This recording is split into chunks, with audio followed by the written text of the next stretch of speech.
नमस्कार दोस्तों आजकल देश में यूसीसी यानी कि यूनिफॉर्म सिविल कोड की बहुत चर्चा होती है। राइट, मैं यूसीसी के वैसे फेवर में हूँ, इसको इम्प्लीमेंट कर देना चाहिए। तो दोस्तों आज का वीडियो हम यूसीसी पे नहीं बना रहे हैं, बिकॉज मेरे हिसाब से यूसीसी से भी ज़्यादा इम्पॉर्टेंट एक और कोड है जो पहले इम्प्लीमेंट होना चाहिए। दोस्तों यूसीसी है आर्टिकल 44 पे बेस्ड, उससे पहले का आता है आर्टिकल 11 सिटीजन कोड। जी हाँ, I don't know how many people know about this, कितने लोगों को इसके बारे में पता है।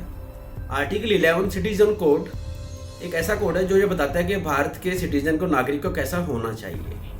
राइट, बट दोस्तों इसको सही तरीके से इम्प्लीमेंट हमने कभी किया ही नहीं। मेरा ये मानना है सिटीजन कोड को खाली जिम्मेदारी और हक बता के ख़त्म कर दे, नहीं, वो इसका सही उपयोग नहीं होगा दोस्तों। अल्टीमेटली हमें क्या करना चाहिए कि सिटीजन कोड में कुछ टर्म एंड कंडीशन, कोड का मतलब क्या होता है, कोड ऑफ कंडक्ट के कुछ रूल्स हैं, उनको आपको फॉलो करना पड़ेगा। अगर आप फॉलो नहीं करेंगे तो आपके खिलाफ कार्रवाई की जाएगी।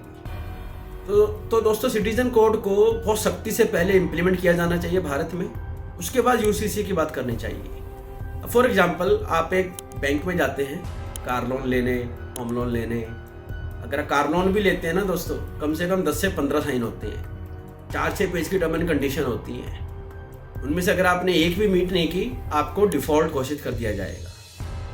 राइट, वहाँ तो लोग बड़ी आसानी से 10-15 साइन लोग मांगते भी हैं, लोग कर भी देते हैं। बट यही सिस्टम हम सिटीजन कोड में क्यों नहीं अप्लाई करते? भारत का हर सिटीजन मैंडेटरी होना चाहिए उस सिटीजन कोड की टर्म एंड कंडीशन को वो रीड करे, राइट, उनको समझे और उन पे साइन करे। जी हाँ, it has to be signed by every single citizen of India. अनपढ़ आदमी अंगूठा लगाए उनको समझने के बाद। अब इसका मतलब क्या होगा? इसका मतलब कुछ term and condition high level पे मैं बता देता हूँ। कोई भी ऐसा इंसान जो भारत की संप्रभुता के खिलाफ जाता है, वंदे मातरम बोलने में जिसको प्रॉब्लम है, भारत माता की जय बोलने में जिसको प्रॉब्लम है, जो टुकड़े टुकड़े गैंग के नारे लगाता है, आज़ादी की मांग करता है, स्टेट को तोड़ने की बात करता है, आतंकवाद फैलाता है, उसको इमीडिएटली उसकी सिटीजनशिप छीन लेनी चाहिए।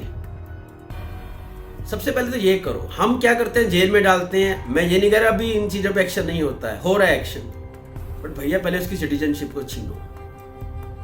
क्यों? क्योंकि उसने सिटीजनशिप कोड तोड़ा है।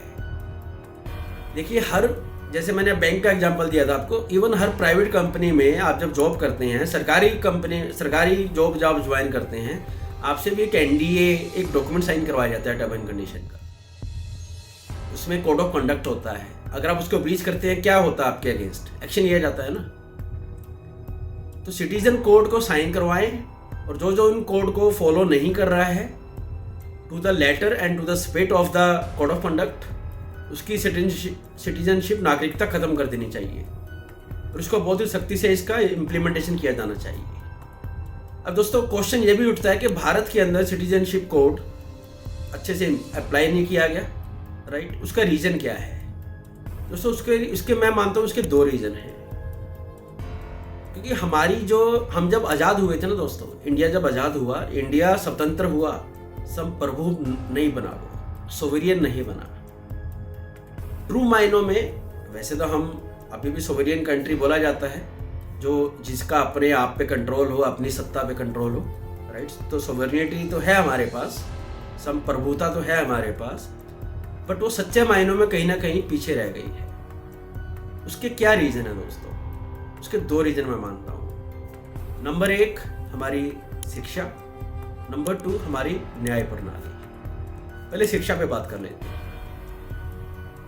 आपको पता है कि हमारी शिक्षा का फादर कौन है? जो आज हम शिक्षा ले रहे हैं स्कूलों में, इसको बोलते हैं मकाले एजुकेशन सिस्टम। जी हाँ, कोई भारतीय नहीं था, मकाले अंग्रेजों का आया हुआ आदमी था। उसने जब यहाँ पे आया, उसने पूरी स्टडी की, और उसने सिस्टमेटिक वे के अंदर हमारे सारे पूर्वी संस्कृति के जितने भी गुरुकुल थे, एजुकेशन इंस्टीट्यूट थे, उन सबको ख़त्म कर दिया। राइट, उसने ये बोला था कि अगर ये गुरुकुल, ये वैदिक शिक्षा का जो सिस्टम है, अगर ये बना रहा तो ये एक दिन सब पूरी दुनिया पर राज करेगा, इसको ख़त्म किया जाए, और पश्चिमी सभ्यता के सारे जितने भी एजुकेशनल एलिमेंट है उनको इंस्टिल किया जाए। और दोस्तों आज भी आप चाहे तो गूगल पे जाके चेक कर लीजिए, भारतीय एजुकेशन सिस्टम का जो प्रणाली है, राइट, जो इकोसिस्टम है, उसका फादर कौन है? कोई भारतीय नहीं है, इट्स ए मकाली एजुकेशन सिस्टम। इसमें बड़ी सिस्टमेटिक वे के अंदर जो हम हमारी पुरानी संस्कृति, हमारी सिविलाइजेशन, हमारी हिस्ट्री जो कि सच है, ट्विस्टेड नहीं है, राइट, ज्ञान, फिलोसफी, दर्शन, मॉडर्निटी, मानव कल्याण के लिए कैसे आगे बढ़ना, राइट, अपनी इंद्रियों को कैसे कंट्रोल करना, अष्टांग योग, योगा, मनोविज्ञान, ये सब वहाँ पे पढ़ाया जाता था, उन सबको ख़त्म कर दिया लोगों ने। और आप देख सकते हैं, देखिए हम साइंस में आगे जा रहे हैं, साइंस में भी हम आगे नहीं जा रहे हैं, अमेरिकन आगे हैं। ये बात समझिए ध्यान से। ये आई नो थोड़ी सी कड़वी गोली मैं खिला रहा हूँ या मैं खुद खा रहा हूँ, बट ये सच है। अब अपने आसपास नज़र उठा के देखिए कितने प्रोडक्ट हैं जो हम अपने यहाँ बना रहे हैं, जिस पे इंडियन का नाम आएगा, क्या ये इंडियन ने इन्वेंट किया है। इंडिया वाले सर्विस में आगे हैं, इन्वेंशन, प्रोडक्शन में हम आगे नहीं हैं। प्रोडक्शन भी छोड़ दो, अभी तो मैं साइंटिफिकली इन्वेंशन की बात कर रहा हूँ। जितने भी बड़े बड़े, अगर आप सॉफ्टवेयर की बात करें, व्हाट्सएप है, यूट्यूब है, गूगल है, ये सब कहाँ है? ये इंडिया में बने थे? जी नहीं, सारे फॉरेनर ने बनाए। तो मैं ये नहीं कह रहा कि फॉरेन एजुकेशन में सब कुछ खराब है, बट इसमें कोई सच नहीं है कि हमारा जो पूरी समाज का जो पतन हुआ है, उसका एक बड़ा कारण है हमारे समाज से वैदिक शिक्षा, मनोविज्ञान, अष्टांग योग, योग ज्ञान और वैसी बहुत सारी चीज़ें हैं जिनको बिल्कुल ख़त्म कर दिया गया दोस्तों। और यहाँ पे गुलामियों के निशान भर भर के हमारे चारों तरफ फैला दिए गए कि हम कभी भी इस इन्फीरियरिटी कॉम्प्लेक्स से निकले ही ना, कि हम पे 1000-2000 साल विदेशी शासकों ने हम पे राज किया है। मैं अभी भारत सरकार की, जो करंट भारत सरकार है, उसकी मैं बहुत तारीफ़ करूँगा। वे एक एक करके चुन चुन के जितने भी हमारे गुलामी के निशान हैं उन सबको ख़त्म किया जा रहा है। फॉर एग्जाम्पल, एक हाइपोथेटिकली मैं एक एग्जाम्पल देता हूँ गुलामी के निशान का। औरंगजेब, वो एक क्रूर शासक था, उसने कितने अत्याचार किए हैं, कितने लोगों को मारा है अपने धर्म के नाम पे, कितने मंदिर तोड़े हैं, मस्जिदें बनवाई हैं, जिसने अपने ही भाई बहन को मार दिया, अपने बाप को मार दिया गद्दी पे बैठने के लिए। उसके नाम पे दिल्ली में औरंगजेब रोड थी,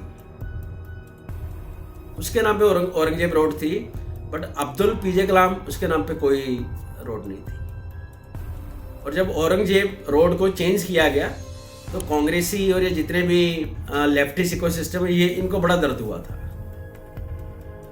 ये बहुत पुरानी बात नहीं है, 2-4 साल पुरानी बात है, आप जाके चेक कर सकते हैं, गूगल पे आपको मिल जाएगा इसका पूरा ब्यौरा, राइट। अभी नेवी के अंदर, ये रिसेंटली लास्ट दिसंबर मंथ की बात है, नेवी में उनके जो इंसिग्निया होता है, जो उनका सिंबल होता है, आर्मी की ड्रेस पे जो लगता है, उस पर अब शिवाजी की मूर्ति आ गई है, राइट। हमारे अपने भारत के जो वीरता के जो सिंबल हैं उनको इनकॉर्पोरेट किया गया है। इससे पहले अंग्रेजों के सिंबल थे वहाँ पे। हमारा जो आईपीसी है, Indian penal code, criminal code, वो सारा अंग्रेजों का चला हुआ आ रहा था। अभी अमित शाह जी ने लास्ट वीक भारतीय न्याय संहिता को लॉन्च किया है, राइट, जिसमें कुछ सब्सटेंशियल चेंजेस किए गए हैं। तो दोस्तों, ऐसे अभी भी बहुत सारे गुलामी के निशान हैं भारत में, उन सबको ख़त्म कर दिया जाना चाहिए। मेरा ये मानना है कि भारत के अंदर, राइट, एजुकेशन को पहले चेंज किया जाए, और फिर दूसरा है न्याय व्यवस्था। दोस्तों, हमारी न्याय व्यवस्था इस वक्त चरमरा रही है, ये बहुत दुख की बात है। इसका एक बड़ा रीज़न तो यही है कि हम आज के टाइम में, अगर मुझे पता है कि मैं कोई क्राइम करूँगा, ठीक है, वो केस कम से कम 20 से 25 साल चलेगा, उसमें मैं इजीली 1.5 साल में, अगर मैंने कोई जघन्य अपराध किया है, ग्रेव क्राइम किया है, 1-2 साल में मैं बेल पे छूट जाऊंगा, केस चलता रहेगा। बीच में कुछ देर जाऊंगा, फिर वापस आ जाऊंगा, मैं बाहर बैठ के सारे सिस्टम को मैं मैनिपुलेट करूंगा। तो न्याय व्यवस्था में ये रूल होना चाहिए। आई थिंक अभी न्याय संहिता ने ये कुछ इम्प्लीमेंट करने के रिकमेंडेशन भी की है कि अगर आज क्राइम हुआ है, 3 महीने में इन्वेस्टिगेशन कंप्लीट करें, 6 से 9 महीने उसका ट्रायल चले, 1 साल में उसको सजा मिल जानी चाहिए। और जो जघन्य अपराध हैं, राइट, उसमें तो बेल मिलनी ही नहीं चाहिए अगर एक लेवल पे कन्विक्ट हो चुका है तो। और अगर बेल मिली है तो बेल के दौरान, राइट, उस पर इतनी नज़र रखी जाए कि वो कुछ उल्टा सीधा काम ना कर सके। देखिए, मैं ये नहीं कहता कि आज के टाइम में ये रूल नहीं है, ये रूल हैं किसी न किसी फॉर्म में, ये घुमा फिरा के रूल हैं, पर उनका इम्प्लीमेंटेशन कहाँ हो रहा है। अगर आप for example child gang rape में फांसी का प्रावधान है, बट कितनों को फांसी मिलती है? नहीं मिलती है दोस्तों। उम्र कैद की सज़ा मिलती है जो 20-22 साल होती है, और आई थिंक अच्छे व्यवहार के तौर पे 15-16 साल में उसको छोड़ देते हैं। उस 15-16 साल में भी कम से कम 4 से 10 बार वो बेल से बाहर भी आएगा। ये तब है जब वो कन्विक्ट हो जाए पहले। अभी तो कन्विक्शन ही एक लंबा इशू हो जाता है इंडिया। हाँ, कोई बड़ा केस है जैसे निर्भया कांड हुआ था, अब वो मीडिया में इतना हाईलाइट हो गया, राइट, कि भाई उसको फास्ट ट्रैक कोर्ट में भी उसको 2 से 4 साल लग गए थे, फास्ट ट्रैक कोर्ट में आने के बाद। तो दोस्तों, जब अगर मुझे पता है कि भाई मैं कत्ल करूंगा, मैं अंदर जाऊंगा, जल्दी बाहर आ जाऊंगा, 20 साल में मेरा रिजल्ट आएगा, तो मुझे कितना डर रहेगा कानून का? मुझे बताइए। कानून का डर ही नहीं है। लालू प्रसाद यादव जी का केस ले लीजिए, मैं अभी पॉलिटिकल क्राइम की बात कर रहा हूँ। उन्होंने चारा घोटाला 80s में किया था, वो कन्विक्ट हुए कम से कम 30 से 35 साल के बाद, और अभी भी केस चल रहा है, वो बेल पे बाहर है।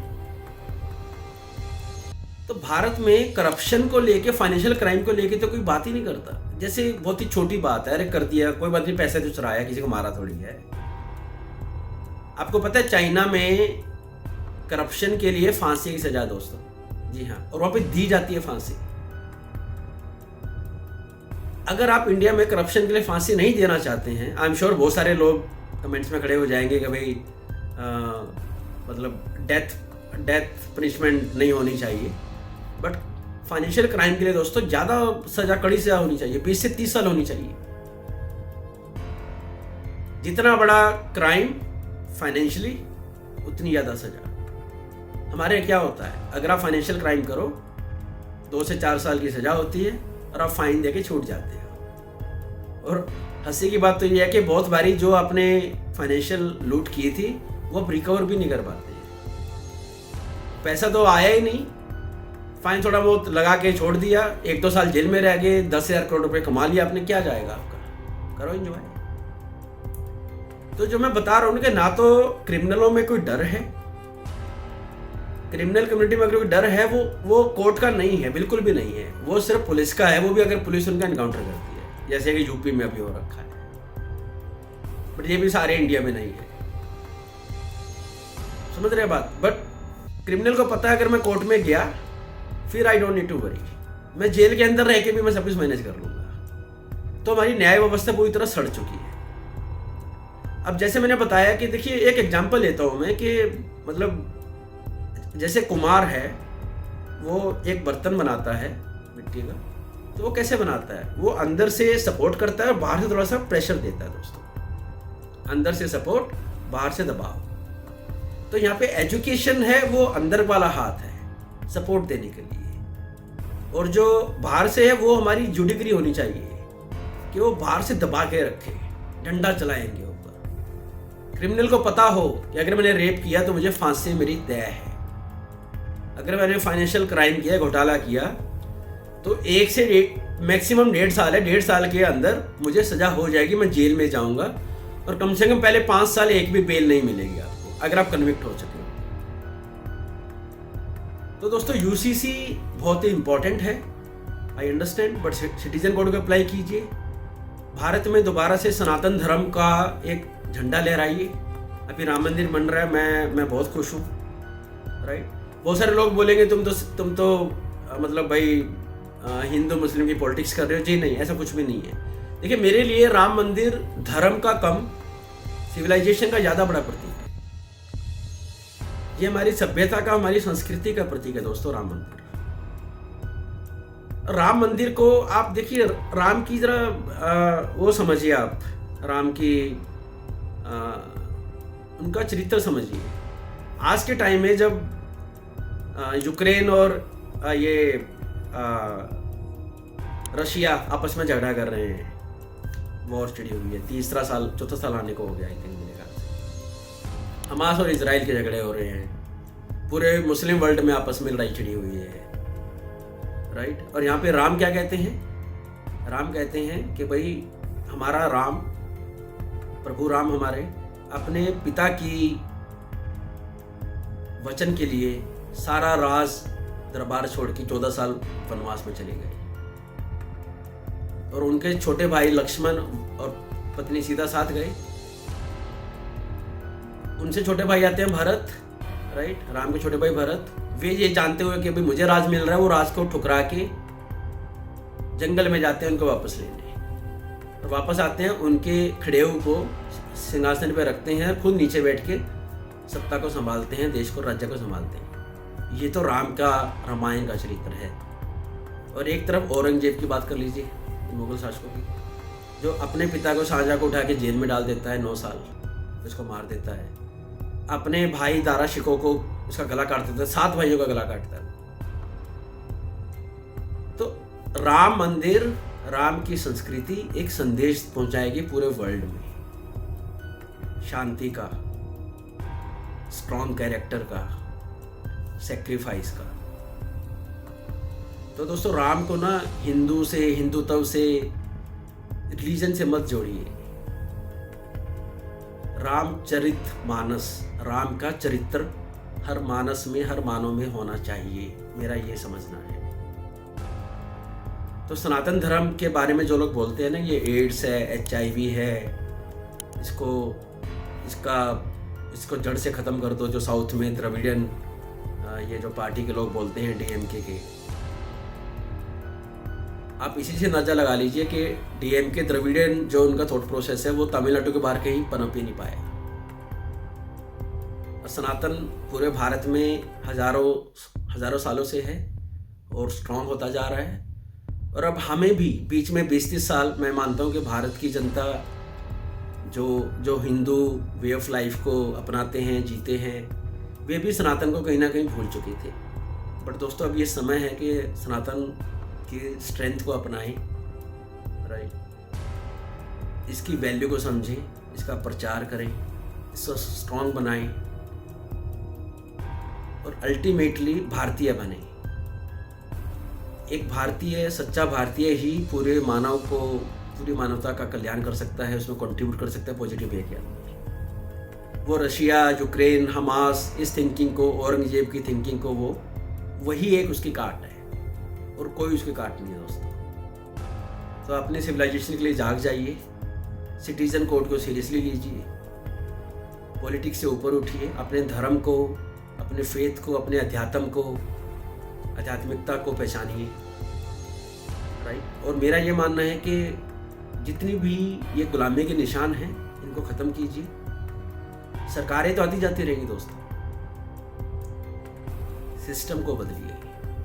सिस्टम भारतीय होना बहुत ज़रूरी है, व्यवस्था भारतीय हो, व्यवस्था का भारतीयकरण होना आवश्यक है, मेरा यही कहना है। तो दोस्तों अगर आपको मेरे विचारों से सहमति है या असहमति है, प्लीज़ आप कमेंट सेक्शन में ज़रूर बताइए। अगर आपको वीडियो अच्छा लगा है तो प्लीज़ वीडियो को लाइक कीजिए, चैनल को सब्सक्राइब कीजिए। मिलते हैं जल्दी अगले वीडियो में। नमस्कार, जय हिंद।